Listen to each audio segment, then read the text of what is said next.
Okay, so this skill builder is about velocity versus time graphs, and one cool thing, there's many cool things about velocity versus time graphs, but in this particular instance, what we're going to do is we're going to find out the distance traveled, or the displacement, and we're going to do that using a velocity versus time graph. Now, you've perhaps have seen this before. If you watch the lecture mix that I made for Module 1, at about minute 30, thereabouts, I talk through a problem about a girl riding a bike and how far she goes. And I actually draw out a velocity versus time graph and show you how to make it happen. So it's essentially the same question. So we're going to figure out the distance traveled during different intervals on a velocity versus time graph. So let's begin.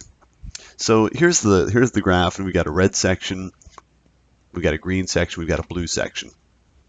And notice what we can see about the velocity versus time graph is that, well, first of all, my velocity is constant, at least during these different segments. So for example, during the red section, if we look up here on the y-axis, we're looking at the velocity values, it's slightly over 5 meters per second. In fact, it's probably about 5.5. If you read, again, this is good practice, helping you to read graphs. It's around 5.5 meters per second is how fast this person is traveling, or this object is traveling. Now, if we want to find out the distance traveled during this time interval, what we do is we calculate the area. Can you imagine that there's a rectangle? If we draw a rectangle down to my x-axis here, and I can't mark it out for you because I don't have a marker feature for this screen capture. But can you imagine a little rectangle here? Well, what are the dimensions of the rectangle? Well, I could say it's got a width of about 17 seconds, isn't it? Right. And it's got a length of about 5.5 meters per second. I take that back, 5.1 meters per second, because this would be 5, 5.2, 5.4, 5.6, 5.86, etc. So about 5.1. And again, this is, if you want to really get into getting the right answers for these, it's probably worth having a piece of scratch paper close to you. So my length here is 5.1 meters per second.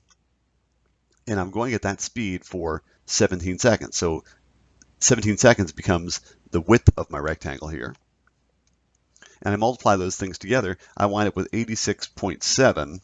And notice what happens with the units. When I multiply my length in meters per second by my width that's in seconds, notice that the seconds cancel out and I'm left in meters, which is what I would expect because I'm trying to calculate a distance. So sure enough, when I calculate the area of this rectangle, I'm really getting a distance or a displacement.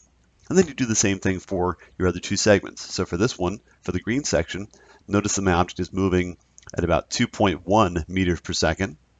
And the question is, well, for how long? Well, it started out about 17 seconds, and it winds up at 50 seconds. So that's 33 seconds if you take the difference between there. So again, can you imagine a rectangle? And how would I get the area of that rectangle? I get the length, which in this case is in seconds, 33 seconds. And then I multiply that times the width of the rectangle, which is about 2.1 meters per second. And my object, if I did my math correctly there, travels about 69.3 meters in that time period. And then finally, I look at my blue line, and I again imagine that I'm creating a big rectangle all the way down to the x-axis from that blue line. And I check out the dimensions of that rectangle. Well, gosh, its length is about 9.4 meters per second. And I multiply that times the time, which notice, or the width of the rectangle, which notice that my time goes from 50 seconds to 80 seconds. So the width there is 30 seconds. So I multiply times 30, and I get an area here of 282. And again, remember my units. Meters per second is my length. Seconds is my width. When I multiply meters per second times seconds, the seconds cancel out. I'm left in meters, which was my whole goal. So I think I've got my numbers correct. I can enter my answers below. Let's see that. So the displacement, now here I have to add up all my values. Remember, for the first section, I had a distance of 86.7. To that, I want to add the section, the green section, which was 69.3. And then to that, I want to add the final blue section, which was 282, and I wind up with a total of 438 meters. And we'll see if it's close enough.